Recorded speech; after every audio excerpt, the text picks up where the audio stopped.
আমার আপনার সন্তানকে আল্লাহ আব্দুল কাদের জিলানী বানাতে পারে। ও ইমানদার ভাইয়েরা, সন্তানদের জন্য, বিবিদের জন্য দোয়া আল্লাহ পাক শিখাইছেন। দোয়া কে শিখাইছেন? আমরা তো দোয়াও পারি না, শুধু ইমাম সাহেবের পিছনে হাত উঠায় শুধু আমিন আমিন বলে নিজে নিজে তাহাজ্জুদের নামাজ পড়ে ভালো ভালো দোয়া করে না। আল্লাহ পাক দোয়া শিখাইছেন, রব্বানা হাব লানা মিন আজওয়াজিনা ওয়া যুররিয়াতিনা কুররাতা আ'য়ুনি ওয়াজআলনা লিল মুত্তাকিনা ইমামা। আপনি আল্লাহর কাছে দোয়া করতেছেন, রব্বানা, ও রব্বুল আলামিন, আপনি আমাকে এমন বিবি দান করেন, আমার বিবিকে, আমার সন্তানকে আমার জন্য চক্ষু শীতলকারী বানায়া দেন। সুবহানাল্লাহ। বাবা হইয়া আপনি আপনার সন্তানের জন্য দোয়া করলেন, আপনার প্রিয়তমা বিবির জন্য দোয়া করলেন কার কাছে? জুড়ে বলেন। আপনি আপনার বিবির জন্য দোয়া করলেন। অনেক বাবা এখানে আছেন, অনেক স্বামী এখানে আছেন, হুজুরের কাছে দৌড়ায়, বলে হুজুর আমাকে বড় করে একটা তাবিজ দেন। বলে কেন? বলে বিবি তো আমার কথা শুনে না। আছে না নাই? হুজুর বড় করে একটা তাবিজ দেন, বিবি আমার কথা শুনে না। আমি আপনার পায়ে ধরে বলি, হুজুরের কাছে তাবিজ আনার আগে আগে আপনি 2 রাকাত নামাজ পড়েন, সালাতুল হাজা 2 রাকাত নামাজ পড়েন। নামাজ পড়ে রব্বুল আলামিনের কাছে বলেন, রব্বানা হাব লানা মিন আজওয়াজিনা, হে পরওয়ারদিগার আলম, আমার বিবিকে আপনি আমার জন্য চক্ষু শীতলকারী বানায়া দেন, আমার জন্য আমার বিবিকে আমার প্রতি আসক্ত বানায়া দেন। স্বামীর দোয়া রব্বুল আলামিন খালি হাতে ফিরাইয়া দেয় না। জুড়ে কোন ঠিক কিনা? বাবার দোয়া আল্লাহ পাক খালি হাতে ফিরাইয়া দেয় না। বাবা যখন সন্তানদের জন্য দোয়া করবে, ওই বাবার দোয়ার ওসিলায় আপনার আমার সন্তানকে রব্বুল আলামিন বাইজিদ বুস্তামি আল্লাহর ওলি বানাতে পারে কি পারে না? আল্লাহর ক্ষমতা আছে না নাই? তাহলে 2 নম্বরে কি বললাম? ভালো সন্তান যদি আমরা চাই, দোয়া করতে হবে কার কাছে? আওয়াজ করে বলেন, দোয়া করতে হবে কার কাছে? আল্লাহ পাকের কাছে। 3 নাম্বার, সন্তান যদি আমরা ভালো চাই, আপনি 1 নম্বরে ভালো মানলেন, দোয়াও করলেন, আপনার দোয়ার বরকতে রব্বুল আলামিন আপনাকে সন্তান দিয়েছেন। এখন আপনার দায়িত্ব হলো সন্তান দেওয়ার পরে বাবা এবং মায়ের দায়িত্ব হলো সন্তানের ডান কানে আজান দেওয়া, বাম কানে ইকামত দেওয়া। ডান কানে কি দেওয়া? জোরে বলেন। আপনার আমার দায়িত্ব হলো সন্তানের ডান কানে আজান আর বাম কানে। আল্লাহর নবীর নাতি দৌহিত্র হযরতে হাসান রাদিয়াল্লাহু আনহু, হাদিসের মধ্যে আসছে, আল্লাহর নবীর দৌহিত্র হযরতে হাসান রাদিয়াল্লাহু আনহু যখন জন্মগ্রহণ করেছেন, আল্লাহর নবী নিজে হযরতে হাসান রাদিয়াল্লাহু আনহুর কানে আজান দিয়েছেন। জোরে কোন সুবহানাল্লাহ। কিন্তু দুঃখ হলে সত্য, আমাদের ঘরে সন্তান হয়, মসজিদের ইমাম লাগে আজান দেওয়ার জন্য, মুয়াজ্জিন লাগে, নিজেরা দিতে পারে না, এমন হতভাগা আছে না নাই? আছে না নাই? আরে আজান তো মসজিদের ইমাম লাগে না, মুয়াজ্জিন লাগে না। সন্তানের কানে আজান দিবেন, এটা তো এত জোরে আওয়াজ দেওয়ার দরকার নাই, মাইকে দেওয়ার দরকার নাই। মাইকে দিলে তো শিশু বাচ্চার কানের পর্দা ফেটে যেতে পারে। আপনি মা যদি কাছে থাকেন, মাও কিন্তু আজান দিতে পারে, বাবা থাকলে বাবাও কিন্তু আজান দিতে পারে। ডান কানে আজান দিবেন, বাম কানে ইকামত দিবেন। এই আজান আর ইকামতের বদৌলতে রব্বুল আলামিন আপনার সন্তানকে মৃত্যুর আগ পর্যন্ত জিন আর ভূতে কোনোদিন আসর করতে পারবে না। আজান আর ইকামতের দ্বারা কি শেষ। 4 নম্বরে, সন্তান যদি আমরা ভালো চাই, সন্তান যদি ভালো চাই, তো আরেকটা কথা বলি, সন্তানের ডান কানে আর বাম কানে আজান দিবেন কেমনে? সন্তান তো আর ঘরে হয় না, সন্তান এখন অধিকাংশ সন্তান কোথায় হয়? জুড়ে বলেন। অধিকাংশ সন্তান তো এখন হসপিটালে হয়। আপনারা রাগ কইরেন না, মাইন্ড কইরেন না, একটা কথা বলি, আমার আপনার আশেপাশে 4 পায়া গরু আছে না নাই? ছাগল আছে না নাই? কুকুর বিড়াল আছে না নাই? আছে। একটা ছাগল 4-5টা বাচ্চা দেয়, সিজার কয়টার লাগে? কথা বলে না। একটা ছাগল যে বাচ্চা দেয় সিজার লাগে না, গাভী বাচ্চা দেয় সিজার লাগে না, কুকুর আর বিড়াল বাচ্চা দেয় সিজার লাগে না। আওয়াজ করে ইমানের দায়িত্ব নিয়ে বলবেন, বলুন তো দেখি আমাদের মাদের ইজ্জত সম্মান মর্যাদা চতুষ্পদ পানির চাইতে কোটি কোটি গুণ বেশি আছে না নাই? আছে না নাই? ও ইমানদার ভাইয়েরা, আল্লাহর উপর তাওয়াক্কুল যদি করতে পারো, যে রব মায়ের পেটে কিচ্ছু ছিল না, মায়ের পেটটা একদম খালি ছিল, ওই খালি পেটের মধ্যে আল্লাহ পাক সামান্য নাপাক পানিকে আস্তে আস্তে করে জমাট রক্ত বানাতে পারেন, জমাট রক্তকে গোশত বানাতে পারেন, হাড্ডি বানাতে পারেন। আবার ওই রব এই হাড্ডি গোশতকে একাকার করে সুন্দর মানুষ আল্লাহ বানায়া দিতে পারেন। ওই রব সন্তান যখন আসার সময় হবে, আসার সময়ে বিনা সিজারে রব্বুল আলামিন মায়ের পেট থেকে সন্তান বের করে দেওয়ার মতো ক্ষমতা আল্লাহর আছে না নাই? আছে না নাই? তাহলে আমার ভাইয়েরা 4 নাম্বার দায়িত্ব হলো সন্তানের ডান কানে বাম কানে একামত দিলেন, আজান দিলেন। 4 নাম্বার হলো সন্তানের যখন সন্তানের কি করা, তাহনিক করা, এটা বোঝাবার সময় নাই কম। 5 নাম্বারে হলো সন্তানের যখন 7 দিন হবে, জুড়ে কোন কয়দিন হবে? সন্তানের যখন 7 দিন হবে, 7 দিনের দিনে আপনি সন্তানের মাথাকে মুন্ডাবেন, মাথার চুলগুলাকে ফেলবেন, চুলগুলা ফেলে দিয়া ওজন করবেন। ওজন দিয়া যেই পরিমাণ ওজন হবে ওই পরিমাণ রূপা রব্বুল আলামিনের রাস্তায় সদকা করে দিবেন। ওই সদকার বিনিময়ে রব্বুল আলামিন আপনার সন্তানকে বিপদ থেকে হেফাজত করে রাখবেন। সুবহানাল্লাহ। 7 নাম্বার আরেকটা দায়িত্ব আছে। 7 দিনে আরেকটা আমাদের দায়িত্ব আছে। দায়িত্বটা হলো 7ম দিনে সন্তানের একটা ভালো নাম রাখা, ইসলামী নাম রাখা। কি রাখা? সন্তানের ভালো একটা ইসলামী নাম রাখা। ইসলামী নাম বলতে কি জানেননি? বিপ্লব। এটা কি ইসলামী নাম? সন্তানের ইসলামী নাম রাখবেন। বলে কি রাখবো? বিপ্লব রাখেন। বলে হুজুর আপনি একটা রাইকে যান, আপনার দায়িত্ব হইল 100 টাকা নিয়ে যান, দাওয়াত খাইয়া যান, 100 টাকা নিয়ে যান, আর আপনি একটা রাইখা যান। আমি আমার মন মতো আমি আমার সন্তানের নাম রাখবো নায়কের মতো। কের মতো? নায়কের মতো। খোদার কসম, আপনার সন্তানকে যদি আপনি নায়ক আর গায়ক বানাতে চান, আল্লাহর কসম আপনার ওই সন্তান ভবিষ্যতে হাফেজে কোরআন হতে পারে না, আলেমে দ্বীন হতে পারে না, জগৎ বিখ্যাত কোরআনের পাখি আল্লামা সাঈদীর মতো হতে পারে না। জুড়ে কোন ঠিক কিনা? তাহলে সন্তানের একটা ইসলামী নাম রাখা। সন্তানের কি রাখা? ইসলামী নাম রাখা। আরেকটা হলো মা বাবার আরেকটা দায়িত্ব হলো সন্তানের ইসলামী নাম রাখার পরে, সন্তান যখন আস্তে আস্তে বড় হবে, যখন বড় হবে, কথা বলা যখন শুরু করতে পারবে, সর্বপ্রথম যখন সন্তান কথা বলা শুরু করবে, সন্তানের কানে, সন্তানের অন্তরে কালেমায়ে তাওহীদ তার ভিতরে ঢুকায় দেওয়ার দায়িত্ব আছে না নাই? সন্তান যখন আরো কথা বলতে পারবে, মা এবং বাবাদের সবচাইতে বড় দায়িত্ব হলো আপনার সন্তানকে আল্লাহর কোরআন শিখায়া যাওয়া। জোরে কোন সুবহানাল্লাহ।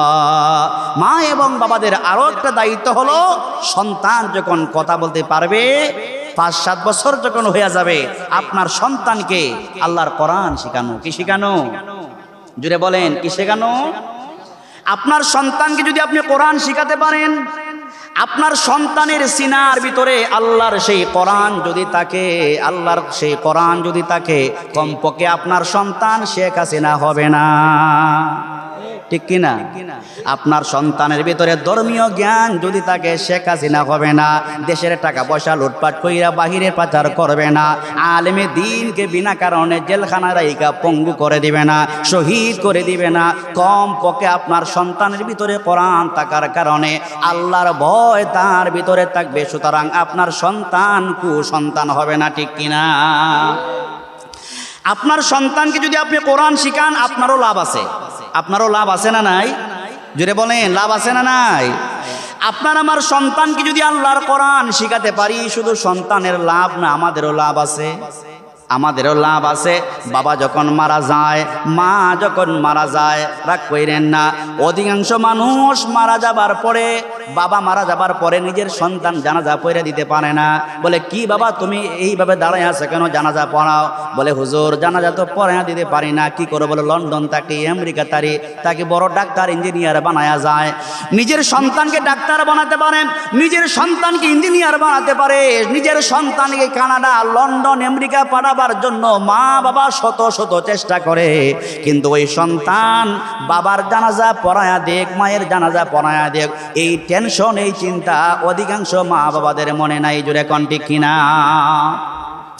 ও ইমানদার ভাইরা শোনেন, আপনার নিজের সন্তান যদি জানাজা পড়া দিতে পারে, আমি হবিগঞ্জের হুজুর, আমাকে আনলেন আপনার বাবার জানাজা পড়ায়া দেওয়ার জন্যে, 1,00,000 টাকা যদি আমার পকেটে ঢোকায়া দেন, আপনার বাবার জানাজার নামাজ যদি আমি পড়াই, নিজের সন্তান যদি বাবার জানাজা পড়ায়া দেয় আর আমিও যদি পড়ায়া দেই, ওই দুইজনের মধ্যে ব্যবধান আছে না নাই? আছে না নাই? নিজের সন্তান যখন জানাজার নামাজ পড়াবে, আল্লাহুম্মা গফিরলি হাইয়িনা যখন বলবে, আমার ভাইয়েরা নিজের সন্তান যদি জানাজা পড়ায়া দেয়, খানায়ে কাবার ইমামের চাইতে দামি হবে, শাহজালাল ইয়ামনির চাইতে দামি হবে, বাইজিদ বুস্তামির চাইতে দামি হবে, আব্দুল কাদের জিলানির চাইতেও দামি হবে। সন্তান যখন বাবার জানাজা পড়ায়া দিবে, মায়ের জানাজা পড়ায়া দিবে, ওই সন্তানের দোয়াটা ডাইরেক্ট আল্লাহ পাকের আরশ পর্যন্ত পৌঁছে যায়। তাহলে সন্তানকে এইভাবে গড়ে তোলার দায়িত্ব মা এবং বাবাদের আছে না নাই? সন্তানকে আমরা কোরআন শিখাবো। কি শিখাবো? আপনার সন্তানকে কোরআন শিখান। কোরআন শিখানোর পরে আপনার সন্তানকে প্রয়োজনীয় জ্ঞান শিখান। তলাবুল ইলমে ফারিজাতুন আলা কুল্লি মুসলিম। প্রত্যেকটা মা এবং বাবা আমাদের প্রত্যেকের দায়িত্ব হলো প্রয়োজন মাফিক ধর্মীয় জ্ঞান শিক্ষা করা। ধর্মীয় জ্ঞান শিক্ষার পরে আপনার সন্তানকে ইঞ্জিনিয়ার বানানো অসুবিধা নাই, আপনার সন্তানকে এসপি বানানো অসুবিধা নাই, আপনার সন্তানকে ডিসি বানানো অসুবিধা নাই। কারণ আপনার সন্তান যদিও ডিসি হয়, আপনার সন্তান যদিও প্রধানমন্ত্রী হয়, আপনার সন্তান যদিও রাষ্ট্রপতি হয়, আল্লাহর কোরআন তার সিনার ভিতরে থাকার কারণে দেশের টাকা, এতিমের টাকা, গরিবের টাকা লুটপাট করে খাওয়ার চেষ্টা করবে না। জোরে কোন ঠিক কিনা?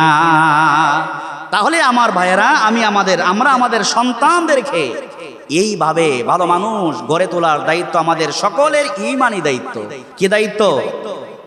সন্তানকে ভালো মানুষ বানাতে চাইলে কোরআন শিখাবার দরকার আছে না নাই? আছে। কোরআন শিখাইয়া ধর্মীয় জ্ঞান শিখানোর পরে আপনার সন্তানকে ডাক্তার বানান, বড় ব্যারিস্টার বানান, উকিল মুক্তার যা ইচ্ছা তাই বানান, অসুবিধা নাই। কারণ আপনার ভিতরে, সন্তানের ভিতরে আল্লাহর কোরআন আছে। আপনার ইন্তেকালের পরে কমপক্ষে সন্তান রব্বির হামহুমা কামা রব্বায়ানি সগীরা বলতে পারবে। আপনার ইন্তেকালের পরে কমপক্ষে আপনার সন্তান আপনার কবরের পাশে 2 বার দাঁড়াবে, আপনার জন্য রবের কাছে দোয়া করবে, আপনার জানাজা পড়ায়া দিবে, 5 ওয়াক্ত নামাজ পড়বে। যতটা ভালো কাজ আপনার সন্তান করবে, পার্সেন্টেজ সব রব্বুল ইজ্জত ওয়াল জালাল মৃত মা এবং বাবার কবর জগতে পৌঁছে দিবে। প্রত্যেকটা মানুষ মারা যাবার পরে তার সব দুনিয়ার কর্মফল বন্ধ, কিন্তু 3টা আমল তার বাকি থাকে। কয়টা আমল? মানুষের 3টা আমল বাকি থাকে। 1 নম্বর হলো সদকায়ে জারিয়া। আপনি মাদ্রাসায় 10 খান কোরআন দিয়া গেলেন, মাদ্রাসায় 5টি ফ্যান দিয়া গেলেন, মসজিদে 10টি ফ্যান দিয়া গেলেন, রাস্তার একটা কাজ করায় গেলেন, রাস্তার পাশে একটা গাছ লাগাইয়া দিলেন, মানুষ এখানে রৌদ্রের মধ্যে যায় গাছের ছায়ায় আশ্রয় নিতে পারে। একজন গরিব মানুষ তার মেয়েকে বিবাহ দিতে পারে না, 50,000 টাকা দিয়ে তাকে সাহায্য করলেন। একজন গরিব মানুষ ঘর বানাতে পারে না, তাকে একটা ঘর বানাইয়া দিলেন। এতিম সন্তান তার লালন পালনের দায়িত্ব আপনি গ্রহণ করলেন, তাকে লেখাপড়ার দায়িত্ব নিয়ে নিলেন। এই সবগুলা হলো সদকায়ে জারিয়া। এগুলা কি? সদকায়ে জারিয়া। আল্লাহর হাবিব বলেন সদকায়ে জারিয়া মানে আপনি একটা এতিমকে লালন পালন করে গেলেন, রাস্তায় একটা গাছ লাগাইয়া গেলেন, মসজিদে 10টা ফ্যান দিয়ে গেলেন, 10টা এসি দিয়ে গেলেন। এই সবগুলা হলো সদকায়ে জারিয়া। আপনি কবর জগতে চলে গেল, আপনার মসজিদে যতদিন ফ্যান ঘুরবে রব্বুল আলামিন আপনার কবর জগতে সব পৌঁছাইতে থাকবেন। জোরে কোন সুবহানাল্লাহ।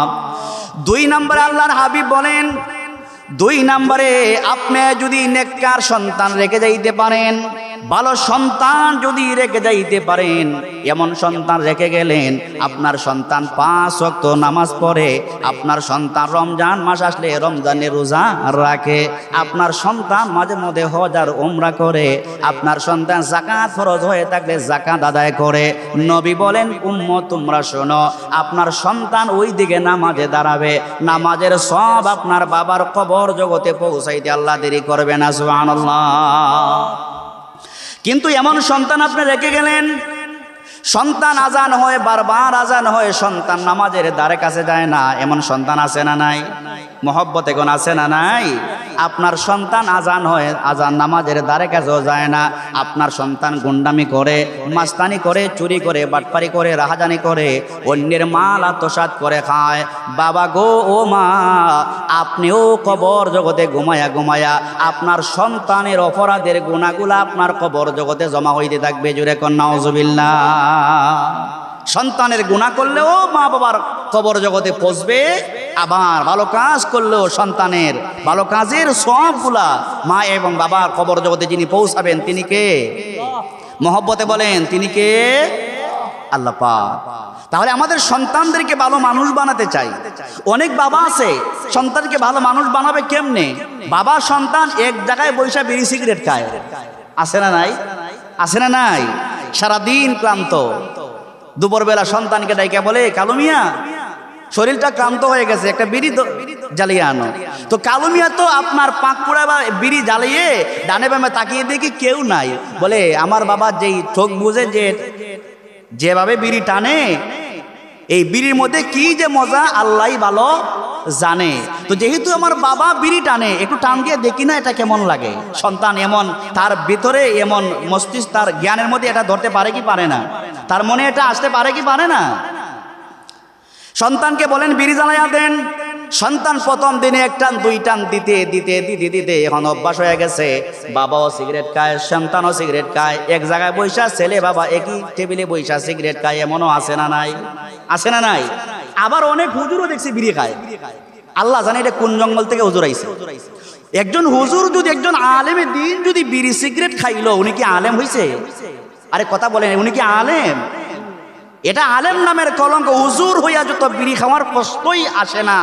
একজন হুজুর মানুষ আমি দেখছি, আপনারা জানেন কিনা বিশ্বাস করবেন কিনা, হুজুরও মসজিদের, হুজুর বলতে কি মসজিদের ইমাম, মসজিদের ইমাম উনি সিগারেট টানে, তাও মুসল্লিদের সাথে।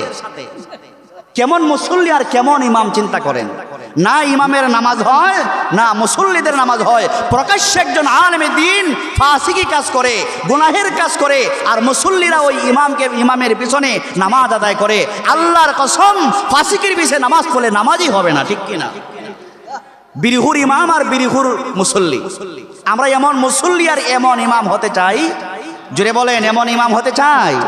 এমন ইমাম হতে চাই না। এমন একজন ইমাম রাখবেন, যেই ইমাম আর খতিব মসজিদের মিম্বরে বসে কোরআন এবং হকের কথা গলা এবং কণ্ঠ আওয়াজ করে বলতে পারে। জুড়ে কণ্ঠ কিনা? কমিটির গোলামি করে অনেক ইমাম আছে, কমিটির গোলামি করে, আছে না নাই? রিজিকের মালিক কি কমিটি না আল্লাহ? চিল্লায় বলে, রিজিকের মালিক কি কমিটি না আল্লাহ? কমিটির গোলামি করা যাবে না। গোলামি যার করতে হবে, যার কুদরতি মুষ্টির ভিতরে 7 আসমান আর জমিন রয়েছে, ওই রবের গোলামি করো। রব্বুল ইজ্জত ওয়াল জালাল তোমার পায়ের নিচে তোমার রিজিকের ফয়সালা করে দেবে। এই জন্য গোলামি করবো কার? আল্লাহ পাকের গোলামি করব।